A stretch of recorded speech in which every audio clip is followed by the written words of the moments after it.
नमस्कार, मी Tanaya. News अनकटच्या Pune prime या बातमीपत्रात आपलं स्वागत. पाहूयात पुण्यातील काही महत्त्वाच्या घडामोडी. सर्वप्रथम नजर टाकूयात काही महत्त्वाच्या हेडलाईन्सवर. मालेगावच्या चिमुकलीवरील अमानुष अत्याचाराचा तीव्र निषेध. दौंडमध्ये नागरिकांनी केली निदर्शने. भाजप राष्ट्रवादी वादात बावनकुळे यांचं स्पष्टीकरण. चंपाषष्ठी उत्सवानिमित्त जेजुरी गडावरून काढला तेलहंडा. विमानतळावर पुन्हा बिबट दर्शन. वन अधिकाऱ्यांची धावपळ. आता पाहूयात बातम्या विस्ताराने. मालेगाव तालुक्यातील एका चिमुकलीवर झालेल्या अमानुष अत्याचाराच्या घटनेनं संपूर्ण राज्य हादरलं असून केवळ 3 वर्षांच्या एका निष्पाप बालिकेवर अत्यंत क्रूर पद्धतीनं अत्याचार करून तिची निर्घृण हत्या करण्यात आली होती. या प्रकरणामुळे समाजात तीव्र संतापाची लाट उसळली असल्याचं दिसतंय. या घटनेचा दौंड शहरातूनही तीव्र निषेध व्यक्त करण्यात आलाय. नागरिकांकडून आरोपीस कठोरात कठोर शिक्षा देण्यात यावी अशी मागणी करण्यात आली आहे. याबाबतचं निवेदन दौंड पोलीस ठाण्यात देण्यात आलंय.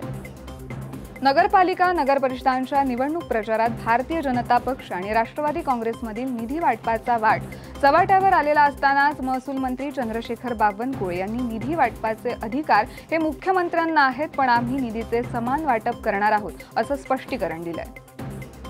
स्वारगेट ते कात्रज दरम्यानचा बीआरटी मार्ग शहरातील सर्वाधिक वर्दळीचा व प्रवासी घनता असलेला मानला जातो. गेल्या काही महिन्यांपासून या मार्गावरील शिस्त बिघडत चालली आहे. बीआरटी मार्गातून इतर वाहने जाऊ नयेत म्हणून पूर्वी प्रशासनाचे कर्मचारी ठिकठिकाणी उभे असायचे. त्यांच्या उपस्थितीमुळे खासगी वाहनांवर काही प्रमाणात नियंत्रण राहत होते, परंतु सध्या या ठिकाणी एकही कर्मचारी दिसत नाहीये.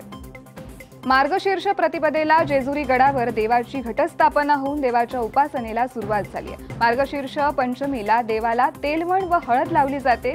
या निमित्तानं मंगळवारी सायंकाळी 6:30 वाजता जेजुरी गडावरून गुरव, कोळी, वीर, घडशी या पुजारी सेवक वर्गाच्या वतीनं पारंपरिक पद्धतीनं तेलहंडा काढण्यात आला. मंदिरासमोर या तेलहंड्याचं पूजन करून आरती करण्यात आली आहे. लोहगाव विमानतळावर बिबट्या अनेक दिवसांपासून लपलाय. तो अधूनमधून लोकांना दिसतोय, त्यामुळेच तिथे 3 ट्रॅप कॅमेरे लावले होते. मात्र मंगळवारी पहाटे पुन्हा विमानतळ कर्मचाऱ्यांना बिबट्या दिसला. त्यामुळे तिथे तातडीनं 5 ट्रॅप कॅमेरे लावण्यात आले आहेत. तसेच 3 पिंजरे बिबट्याला जेरबंद करण्यासाठी लावले. पुणे वन परिक्षेत्रातील क्षेत्रीय अधिकारी, कर्मचारी, रेस्क्यू संघटनेचे सदस्य, भारतीय हवाई दलाच्या अधिकाऱ्यांच्या उपस्थितीत ही संपूर्ण कारवाई करण्यात आली आहे. महाराष्ट्र राज्य अनुसूचित जाती आयोगाचे सदस्य गोरक्ष लोखंडे यांनी आज पुण्यात येऊन लाड पागे समिती शिफारसी, अनुकंपा बढती प्रकरणे, अत्याचार प्रतिबंध कायद्यातील गुन्हे तसेच संविधानाच्या 75 वर्षानिमित्त राखीव 0.5% निधीच्या वापराचा आढावा घेतलाय. नागरिकांना मुंबई देण्याचा त्रास होऊ नये म्हणून आयोग आता जिल्ह्यात येऊन थेट सुनावणी घेत आहे, असे लोखंडे यांनी सांगितलंय. नमस्कार, मी ॲडव्होकेट गोरक्ष लोखंडे, सदस्य अनुसूचित जाती आयोग, महाराष्ट्र शासन. आज पुणे जिल्ह्याच्या दौऱ्यावर असताना अनेक सुनावण्या इथं घेण्यात आल्या.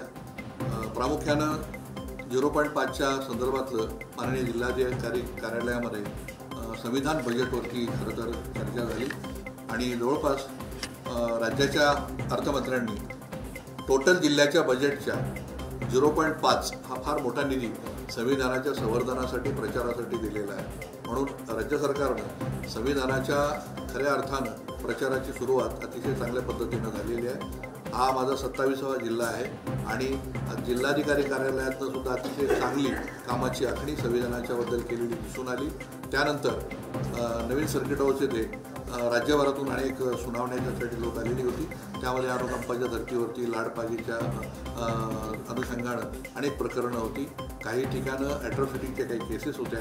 या संदर्भातल्या बऱ्यापैकी जवळपास 13 ते 15 हिअरिंग झाल्या आणि त्या बऱ्यापैकी केस निघालेलं दिसून आलेलं आहे. राज्याच्या बाहेर, मुंबईच्या बाहेर जाण्याचं कारण असं आहे की रोज मुंबईमध्ये लोक येतात. म्हणून आम्हीच आयोगानं असं ठरवलं की आपणच राज्यामध्ये इतर ठिकाणं जाऊन त्या विभागातल्या, त्या जिल्ह्यातल्या त्या प्रकरणाची तडजोड आणि हिअरिंग तिथे घेऊन तिथे निकाल दिलेला, म्हणून ते लोकांच्या सोयीस्करपणानं होतं. या बातमीसह वेळ झाली आहे छोट्याशा विश्रांतीची. लगेचच परत येऊ. पाहत राहा न्यूज अनकट.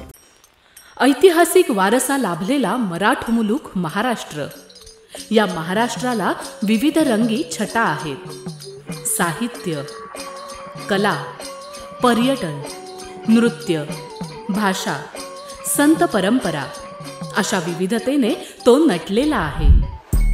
हीच गौरवशाली विविधता जपत सुवरंग मराठी केवळ महाराष्ट्राच्या सांस्कृतिक संहितेपुरते मर्यादित न राहता समकालीन नवकल्पनांवर आधारित कार्यक्रमांद्वारे मराठी मनोरंजन विश्वात स्वतःची एक अनोखी जागा निर्माण करत आहेत। मराठी मनोरंजन क्षेत्रातील उत्तम दिग्दर्शक, लेखक आणि निर्मात्यांच्या प्रतिभेचा पुरेपूर वापर करून मनोरंजनाचा आगळा वेगळा रंग उधळण्यास आम्ही सज्ज आहोत। स्वरंग मराठीचे उद्दिष्ट मराठी मनोरंजन क्षेत्रामध्ये मनोरंजनाची वहिवाट सोडून, रूढीवादी पद्धती तोडून मनोरंजनाचा समृद्ध अनुभव प्रदान करून देण्याचा आहे। म्हणूनच यात विविध पद्धतीचे मनोरंजक आणि माहितीपूर्ण कार्यक्रम स्वरंग मराठीवर बघता येतील। शेवटी एकच, धकाधकीच्या जीवनात धांगडधिंगा करण्यापेक्षा बसूया, हसूया, गाऊया, जगूया। नाती गोती श्रावण मोती गावामधले जीवंत रंग, नाती गोती श्रावण मोती गावामधले जीवंत रंग। चला जोडूया, चला पाहूया, जशी संस्कृती तसा स्वरंग। बातमीपत्रात पुन्हा एकदा स्वागत। पाहूयात उर्वरित घडामोडी।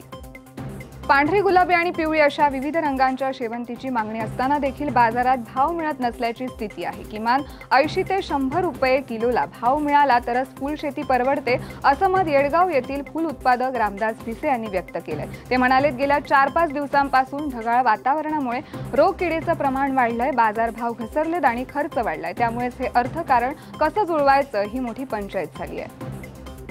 महापालिकेच्या गेल्या पंचवार्षिक निवडणुकीत निवडून आलेल्या नगरसेवकांनी आपल्या कार्यकाळात विविध विकास कामे मार्गी लावली असली तरी कर्वेनगर कालवा रस्ता आणि डॉक्टर बाबासाहेब आंबेडकर चौक येथील वाहतूक कोंडीवर अद्यापही उपाययोजना झाली नाहीये। तसेच गेल्या अनेक वर्षांपासून राजाराम पूल ते डॉक्टर बाबासाहेब आंबेडकर चौकादरम्यानचा कर्वेनगर डीपी रस्त्याचं कामही भूसंपादनाअभावी रखडल्यानं नागरिकांकडून नाराजी व्यक्त होतीये।